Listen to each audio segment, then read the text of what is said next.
গোয়েন্দা পুলিশের উদ্ধারকৃত এসব পণ্য বাংলাদেশ ভারতের আখাউড়া সীমান্ত দিয়ে চোরাচালানের মাধ্যমে দেশে আনা হয়। রাজধানীর বনশ্রীর একটি বাসায় মজুতের পর সরবরাহ করা হতো সারা দেশে।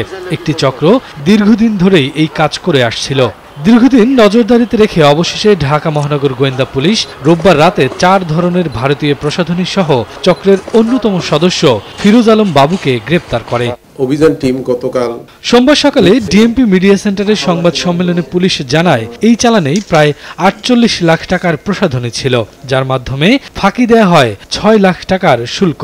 ভারত থেকে স্থলবন্দরকে বাইপাস করে অন্য রাস্তা দিয়ে এটি বাংলাদেশের ভিতরে প্রবেশ করে এবং আখাউড়া সীমান্ত হয়ে পণ্য বহনকারী বিভিন্ন ধরনের পরিবহনের মাধ্যমে এটি ঢাকার বাজার সহ দেশের বিভিন্ন বাজারে যায়। চোরাকারবারিতে বড় সিন্ডিকেট জড়িত থাকারও আশঙ্কা করছে পুলিশ। একটি সিন্ডিকেট বা একটা চক্রের মাধ্যমে এই পুরো প্রক্রিয়াটা সম্পন্ন হয়। স্থানীয় কিছু লোকাল এজেন্ট থাকে, বিভিন্ন লেয়ারে এদের মানে লোক থাকে, তো জিনিসটা অনেক বড় চেইন মেইনটেইন করা হয়।